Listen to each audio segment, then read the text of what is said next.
One really good question as you're preparing to get ready for the A+ exam is, what exactly do I need to know to be ready for this exam? Well, the exam objectives and the skill sets that you need to be familiar with are published by CompTIA, and they give them to you in a list, and this can really help you in your preparation. Now, these are published by CompTIA, and they're out there on the www.comptia.org website. And they've also got them out there in the work files folder for you. I went out and downloaded those and I dropped them into the work files folder, so you don't even have to go to CompTIA's website to see these things, okay? And I'll show it to you right here.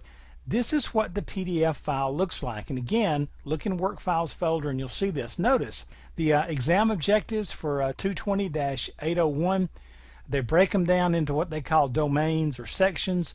You can read all this. They explain the exam. But notice if you go to page 2, they start with, for the first domain, hardware, and they're showing you BIOS component information, RAM, hard drive, optical drive, CPU, BIOS configuration, monitoring.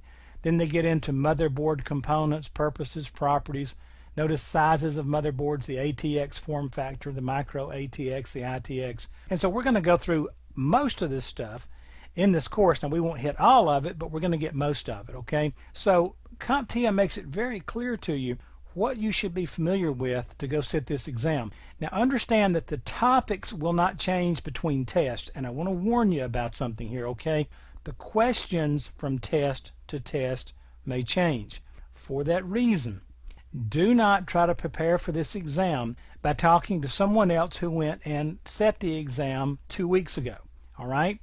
It's not going to hurt anything to ask them, hey, man, what were they really keying on? They said, man, they did a lot of stuff about hard drives, or they were pounding on memory. You may see those questions, you may not. The topics, they may question about memory, but they won't ask the same exact questions. I hope that makes sense to you, okay? Do not try to take this exam by memorizing somebody else's questions and answers. Not only is there an integrity problem there, but you do not want to pass this exam and then get out somewhere on the job and you really don't know the material. That's not going to help you one bit, okay? You want to go into this exam knowing the material that you're being tested on, knowing it from experience, okay?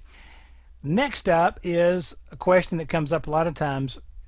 How deep are they going to go here? I mean, Windows 7 is going to be on the exam, but we're going to get into, the new Windows 7 boot functionalities, and we're going to get all down into, all kind of intricate junk about Windows 7, and the short answer is no. You're going to get practical, operational, tech support type questions. You don't have to know a bunch of history about the different, the old AT motherboards or baby AT motherboards. None of that stuff.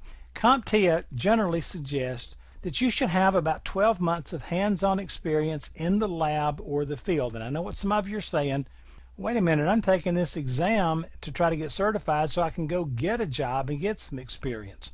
Well, if you've been using a PC, you've gotten a lot of experience already. And I tell my students all the time, go volunteer. If you go to a church, they're always looking for people to help. If you got an aunt, an uncle, a cousin, somebody that owns a little flower shop, they need help with computers. If you got relatives like me, you've probably got people wanting help with their computers, or just get your own. Take it apart, play with it, break it, put it back together, make it work, okay? But roughly, CompTIA says 12 months. Now, that's not a huge amount of time, so they're not going to go very deep in their questions, and there are no trick questions on this exam. It's not like a bunch of double negatives like you'll see on some Microsoft certification exams. You're not anywhere like taking a SQL Server exam or anything like that. So just be familiar with the objectives.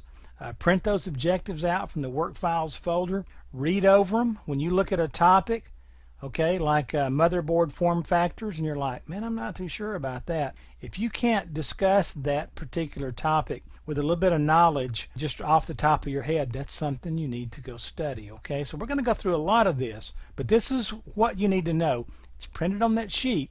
Just make sure that you're comfortable with all those topics and that you could just kind of briefly describe them, talk about some aspect, but again, we're not going to do brain surgery on this exam. We're just going to kind of go through and answer practical operational questions.